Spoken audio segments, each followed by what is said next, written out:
बिस्मिल्लाहिर्रहमानिर्रहीम। Welcome to Aspire online classes. Dear aspirians, मैं उम्मीद करता हूँ आप लोग खैर वफ़ियत से हैं और अपनी अपनी स्टडीज़ को एंजॉय कर रहे हैं। Chapter number 9 was clear in last lecture and let's start your chapter number 9 exercise 1 by 1। मैंने आपकी ये जो एक्सरसाइज है चैप्टर नंबर 9 की उसको डिवाइड किया है 3 डिफरेंट लेक्चर्स में, ताकि मैं आपको ज़रा उसकी जो पॉइंट्स हैं वो 1 बाय 1 एक दफ़ा तो वो रिकॉल हो जाएंगे और दूसरा कुछ टेक्निकल क्वेश्चंस भी हैं वो भी क्लियर हो जाएंगे, क्योंकि बोर्ड में कुछ ना कुछ चीज़ें एक्सरसाइज में से भी आती हैं। इसलिए मैं, हालांकि मैं फ़र्स्ट ईयर लेक्चर्स में एक्सरसाइज नहीं करवा रहे, लेकिन सेकंड ईयर को मैंने कहा कि स्पेशली एक्सरसाइज ज़रूर करवाऊंगा साथ, क्योंकि फ़र्स्ट ईयर के पास ज़रा सिलेबस कम है, टाइम होता है, तो रिवीजन में हम एक्सरसाइज देख लेते हैं और उसमें सारे क्वेश्चन आपको पता ही आप करके आए हैं, सारी थ्योरी है इसमें, बट टेक्निकल चीज़ें हैं तो इसलिए इसको सॉल्व करें तो बड़े ध्यान से, इसको लाइट नहीं लेना। आपको बताने का मतलब ये है, ठीक है। तो लेक्चर नंबर 18 में क्वेश्चन क्या है जी? Exercise question 1 mean exercise lecture number 1। Okay, तो इसमें क्या है जी? Page number 106 exercise 9 C fill in the blanks. Sir fill in the blanks paper में आएंगे? नहीं आएंगे। हमने क्यों पढ़ने हैं? क्योंकि बच्चों हमें कुछ ना कुछ इसमें से लर्निंग हो जाएगी, हमें कुछ ना कुछ पॉइंट इसमें से क्लियर हो जाएगा, जो कि हो सकता है एमसीक्यूज़ में आ जाए, और बोर्ड में मेजॉरिटी ऐसे ही होता है, ठीक है। जो क्वेश्चन एमसीक्यूज़ दिए हुए हैं वहाँ से नहीं, फिल इन द ब्लैंक में से बना के एमसीक्यूज़ देते हैं। बच्चे कहते हैं अच्छा ये तो हमने पढ़ा ही नहीं कभी, ना हमारे सर ने हमें कभी पढ़ाया है। तो बेटा ये असल में वही वर्डिंग, वही चीज़ें, वही क्वेश्चंस, वही लाइंस होती हैं जो कि आपसे कहीं ना कहीं डिस्कस तो की गई होती हैं, but you guys ignore this. तो फिर बोर्ड में फिर ऐसे ऐसे आप लोग देख रहे होते हैं। तो उस प्रॉब्लम से बचने के लिए मेरी एक एक पॉइंट को मेरा बेटा आपने क्लियरली सुनना है, ताकि हम इसको फिर आगे एमसीक्यूज़ भी डिस्कस करते हैं इसमें। The first character of a variable name must be. बेटा आप ज़रा रिवाइज़ करें rules for naming A variables, आपको लेक्चर पढ़ाया था, तो आपने उसका जवाब यहाँ पे लिखने, मैं लिख दूँ। वैसे आपकी बुक के एंड पे जाके ना एक्सरसाइज सॉल्व भी हैं, वहाँ से भी देख लेते हैं। मेरा पढ़ाने का मतलब ये है कि आप उन कुछ चीज़ों को रिवाइज़ करें।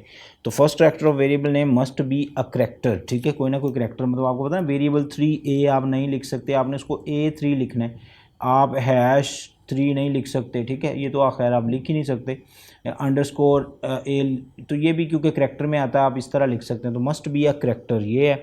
अच्छा, डैश ऑपरेट्स ऑन 2 ऑपरेंड्स, ठीक है। तो क्या जी एक्सप्रेशंस होती हैं या ऑपरेटर्स होते हैं जो 2 ऑपरेंड्स पे, जैसे आप लोगों के पास 11 + 9 = 20, तो ये 2 ऑपरेंड्स हैं, इनमें ये प्लस आया तो ये इसका आपको पता है जो ऑपरेंड्स है जिसको आपने स्टार्ट किया। Okay, name the memory cell which are use to store the programs inputs and outputs are called.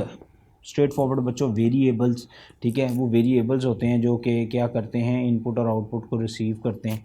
Okay, उसके बाद the maximum length of the character consist in, अच्छा आप लोगों ने कांस्टेंट पढ़े थे, करैक्टर कांस्टेंट की मैक्सिमम लेंथ कितनी होती है? 1 होती है, ठीक है। तो आप लोग जैसे ये ए लिखा, जैसे आप 9 लिख लें तो उस पर बस ये कॉमाज आ जाएँ तो वो उसकी मतलब एमसीक्यूज़, ये एंट्री टेस्ट में बहुत आता है MCQs. The value of variables of type in to range from, ये बेटा रेंज है आप लोगों की, वो कहता है जी जो इंटीजर डेटा टाइप्स उनकी रेंज है वो -32,000 I think so 767 two plus 32,000, इसमें कोई कमी बेशी हो सकती है, वो आपने देखना है। कहाँ से देखना? चले हम इसको रिकॉल कर लेते हैं, ये शायद हमारे पास कहीं पे हो। अच्छा, इसको आप जाएं ज़रा, डेटा टाइप वाला हमारा लेक्चर था, एक पीछे लेक्चर था शायद ऑपरेटर्स इन सी में, मैं बिल्कुल उधर लेके चलता हूँ आपको। मेरे पास लकीली लैपटॉप में पड़े हैं सारे, तो मैं आपके साथ ज़रा डिस्कस कर ही लूँ उसको, ताकि आपका कन्फ्यूजन क्लियर हो जाए। ये आपसे क्वेश्चन आया कहाँ से वो दिखा रहा हूँ, ये देखें, ये इंट है, डेटा टाइप इसकी 2 बाइट्स हैं, साइंड इसकी रेंज क्या है? इसकी रेंज -32,768 से 32,767, ठीक है। तो मेरे ख्याल में थोड़ी सी कमी बेशी है, लेकिन ये -32 ये मेरे माइंड में था। ये खैर एग्जैक्ट वैल्यू ना भी हो तो इसमें इशू कोई नहीं होता, बट फर्स्ट वैल्यू मस्ट भी एग्जैक्ट, मतलब ये ना हो गया 32 की जगह पर 23 लिख दिया जाए, ऐसा नहीं होगा। Next values can be bit change, not issue. Okay, तो ये आप लोगों के पास आ गया जी, इसका आंसर आपको मिल गया यहाँ से, ठीक है। पता चला कहाँ से जाके एमसीक्यूज़ बना के दिया हुआ है कंफ्यूज करने के लिए। ये तो -800 समथिंग से 700 समथिंग तक है। Okay, the value of unsigned integer variable range from 0 से 65,536, ये बिल्कुल उसके नीचे जो मैंने अभी आप लोगों को दिखाया उसके नीचे नेक्स्ट ये आपकी बुक में ये डेटा टाइप उसके अंदर से वो स्क्रीनशॉट है। The value of the float variable range from this to this, ठीक है। तो फ्लॉट की जो रेंज है ये आपके सामने मैंने इधर ही लगा दी हुई थी, वो यहाँ से लेकर 10 की पावर -38 से 10 की पावर +38 तक है, ठीक है। और उसके बाद सिंबल्स फॉर द लॉजिकल और ऑपरेटर, बेटा लॉजिकल और के लिए आपको पता है ये वाली सिंबल आती है, एंड के लिए ये वाली सिंबल आती है, नॉट के लिए ये वाली सिंबल आती है। Okay, that are use to increase the readability of the program. अभी आप लोगों को मैंने जो पिछला लेक्चर आप लोगों ने पढ़ा था, उस लेक्चर के अंदर मैंने आप लोगों को ये डिस्कस करवाया था कि comments are use to increase, ठीक है। तो आप यहाँ पे लिख लें जी कमेंट्स, ठीक है। और उसके बाद multi line command start with this symbol, ठीक है, ये सिंबल है, और एंड विद दिस सिंबल, ठीक है। तो ये दो सिंबल हैं जिससे वो स्टार्ट और स्टॉप होते हैं। कितनी सारी बातें नई लर्न की हमने, हो सकता है ये एमसीक्यूज में भी आ जाएं, इसीलिए मैं कह रहा था कि इसका ज़रा ध्यान रखना है आप लोगों ने। आगे चलते हैं। चूज़ द करेक्ट ऑप्शन, ये आपकी फेमिलियर ऑप्शंस जो बोर्ड में आएंगी आप लोगों को। वेरिएबल्स आर क्रिएटेड इन, तो वेरिएबल्स कहाँ क्रिएट होते हैं जी? रैम, रोम, हार्ड डिस्क, कैशे। तो आपको पता है जितनी वर्किंग होती है कंप्यूटर के अंदर वो सारी की सारी रैम के अंदर होती है। चैप्टर नंबर 5 फर्स्ट ईयर का architecture of computer, main memory. RAM is a working area of the computer which is link with, याद करें आप लोगों को टीचर ने पढ़ाया होगा रैम के बारे में। तो variables also created in RAM, क्योंकि ये नियरेस्ट मेमोरी है सीपीयू की, और वन अगेन एंड अगेन इसी में से वैल्यू कॉल हो रही होती है। तो इसका जो करेक्ट आंसर है बच्चों वो ए है। Okay, alpha. And then MCQs number 2, which of the following is a valid character constant. बताइए ज़रा, अभी MCQs में हम ये बात डिस्कस करके आए हैं। तो MCQs वो जो फिल इन द ब्लैंक्स याद करें, उसके अंदर आया था करेक्टर कांस्टेंट की लेंथ। तो अब मैंने कहा था दो बातें, एक तो कॉमा होगा और दरमियान में करेक्टर एक होगा, let's suppose A and had commas on it, like hash had commas on it 9, yes it can be a character constant, any number digit symbol, but उसकी मैक्सिमम लेंथ 1 होनी चाहिए और ऊपर उसके कॉमा होना चाहिए। This is total story about character constant. Okay, तो इसमें से देखिए जी, अल्फ़ा नहीं, उस पर कॉमा नहीं है, लेंथ एक है, ए लिखा हुआ है वो कॉमा है। अच्छा, बी पे डबल कोटेशन आ गई, ये स्ट्रिंग कांस्टेंट बन गए। हमें क्या बताना है? Character constant. Yes, Charlie is a correct option for this, C option, and delta nope, ठीक है, ये भी नहीं है। तो C is the correct option for this. And then MCQ number 3, which of the following data types offer the highest precision, ठीक है। Highest precision का मतलब होता है highest values, highest accuracy, highest ability to store values. तो float 4 bytes, long int 4 bytes, और long double yes 10 bytes, ठीक है। तो ये हाईएस्ट है। अनसाइंड लॉन्ग इंट नहीं, ये भी 2 बाइट्स होते हैं। तो इसका भी आंसर चार्ली है, which is the correct answer for this. Okay, when the results of the computations of two very small number is too small, ठीक है। वो कहता है जी जब दो बड़े छोटे छोटे वेरिएबल्स का रिजल्ट भी छोटा हो, और तो इससे एक फिनोमेना कहते हैं, वो मैंने आप लोगों को याद करें एक अर्थमेटिक अंडरफ्लो एंड ओवरफ्लो पढ़ाया था। तो इसको हम क्या कहेंगे? इसको हम अर्थमेटिक अंडरफ्लो कहेंगे। आपको पता है आपने वेरिएबल्स और डेटा टाइप बहुत बड़ी बड़ी ले ली, डेटा टाइप आपने लॉन्ग डबल ले ली, लेकिन नंबर आपने 2 और 3 जमा करना है, तो उसका रिजल्ट 2 और 3 का रिजल्ट 5 आएगा, तो वो भी छोटा सा ही है।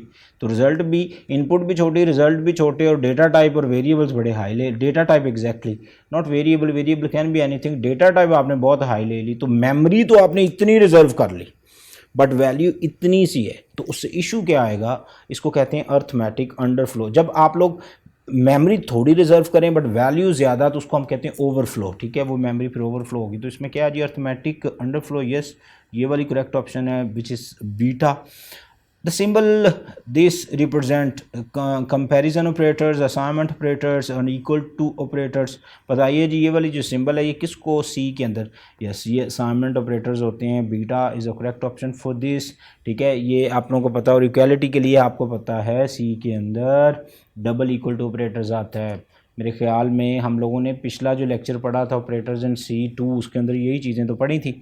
विच of the following operator has lowest precedence, जी सबसे एंड पे कौन सा ऑपरेटर है? तो याद करें ये भी ऑपरेटर प्रेसिडेंस का टेबल आपको पढ़वाया था, उसके अंदर सारी चीज़ें मौजूद थी। तो Charlie is a correct option for this once again, ठीक है। इसकी lowest precedence because this operator solve at the end of the expressions, ठीक है। रिजल्ट्स आने से बिल्कुल थोड़ी देर पहले ही हम इसको एक्सप्रेस करते हैं और उसके रिजल्ट्स एवेल्यूएट करते हैं। Okay, and then MCQs number 7, relational operators are use to. Relational operators क्या करते हैं जी? Establish a relationship among variables, compare two values, exactly. Logical operator use to combine two values, and the answer for this is beta once again. Next MCQs पे चलते हैं, page number 161, chapter number आपका 9, उसकी exercise. उसमें ये दो जो option है ये पिछले MCQs के। हम चलते हैं next MCQ। C is the strongly typed language, that's mean that every program must be compiled before execution. Yes, must be compiled before execution. And every variable must be declared before it's being used. Yes, this is actually the concept regarding this. Variable without declaration you cannot use in programs because उसकी वजह से syntax error आएगा, और error will be like this: you are calling a variable which is not declared. Compiler कहेगा मुझे समझ नहीं आ रही आप किस वेरिएबल की बात कर रहे हैं, आपके पास तो यहाँ पे कोई वेरिएबल है ही नहीं। ठीक है, तो वेरिएबल जो आप लोगों ने पहले डिक्लेयर किया, you must if you want to use that variable you must declare it first with the data type. बिल्कुल डिलिमिटर्स कर्ली ब्रैकेट्स के साथ आपने डेटा टाइप और वेरिएबल बताने, अदरवाइज वो वेरिएबल आपकी कभी प्रोसीड नहीं होंगे। And compiler can't find that variables in your programs, in your source code, that's why they will not produce your results. Okay, and हमारे पास जो नेक्स्ट MCQs है, the logical not operator generated by this is a ternary operator, unary operator, binary operators and bitwise operator। जी, तो ये binary operator तो नहीं है। Binary में हमारे पास जो होते हैं वो एंड और वगैरह आ जाते हैं क्योंकि वो ट्रू फॉल्स हैं। तो ये जी आप लोगों के पास एक यूनिक एक अकेला वेरिएबल है जो कि सिंपल एक्सप्रेशंस के साथ यूज़ होता है, that's why we can say this is a unary operator. जो क्वेश्चन मार्क है ना, which is conditional operators in any expression, उसको हम कहते हैं कि वो हमारे पास टर्नरी ऑपरेटर होता है। एंड लॉजिकल और and logical ands actually called bitwise. And the last one for this, a plus is equal to b is equivalent to, ये क्या है जी, ये स्टूडेंट्स कंपाउंड असाइनमेंट ऑपरेटर की एग्जांपल है। तो a plus is equal to b mean, ठीक है, ये आपके पास आ गया जी, a plus is equal to b mean you have to shift the a over here like this, we use this like a is equal to a plus b।